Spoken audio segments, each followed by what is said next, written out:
আসসালামু আলাইকুম। কবরস্থানের বাহিরে লেখা ছিল, শেষ মঞ্জিল তো তোমার এটাই। আসতে না আসতেই তো জীবনটা কেটে গেল। কি পেলে তুমি এই দুনিয়া থেকে?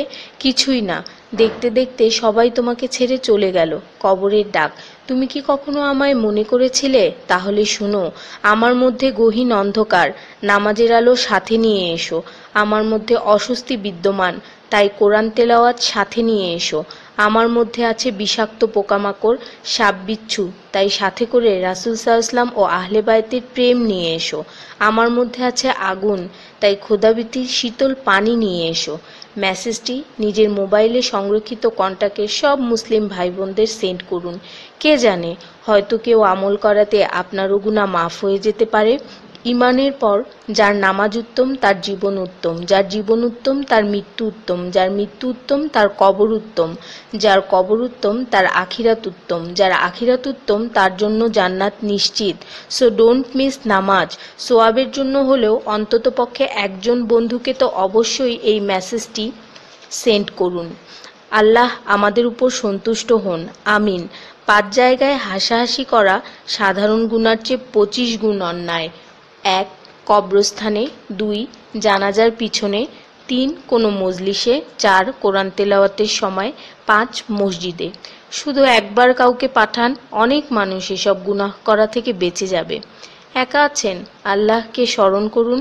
কষ্টে আছেন, মুহাম্মদ ও আলে মুহাম্মদের উপর দরুদ পড়ুন। মন খারাপ থাকলে ইয়া হাইয়্যু ইয়া কাইয়্যুমও পড়ুন।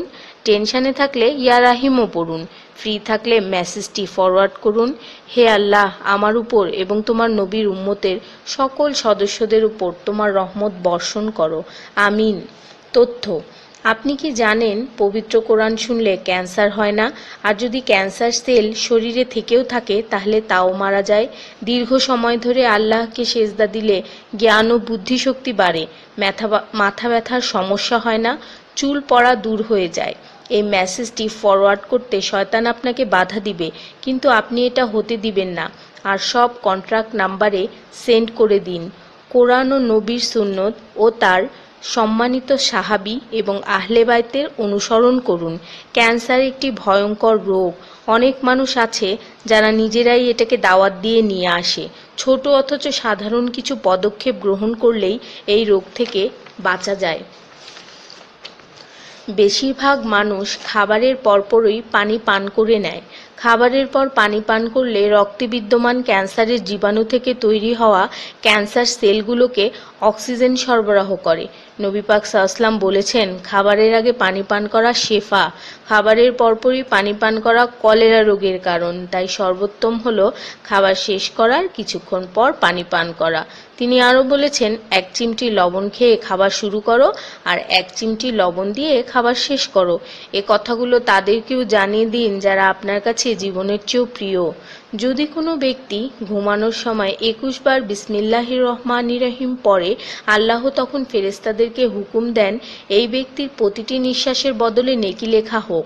আপনার মোবাইলে যত নাম্বার সেভ করা আছে তাদের সবাইকে এটা ফরওয়ার্ড করুন, আর তখন দেখবেন কত মানুষ আপনার কারণে বিসমিল্লাহ পড়ছে। শেফা আর শেফা। রোজ একটা করে আপেল, নো ডক্টর। রোজ 4টা বাদাম, নো ক্যান্সার। রোজ একটা লেবু, নো ফ্যাট। রোজ 1 glass milk, no bones problem. রোজ 12 গ্লাস পানি, নো স্কিন প্রবলেম। রোজ 4টা খেজুর, নো উইকনেস। রোজ 5 ওয়াক্ত নামাজ, নো টেনশন। রোজ কোরআন অর্থসহ তেলাওয়াত, happy and happy. So don't stop forward please.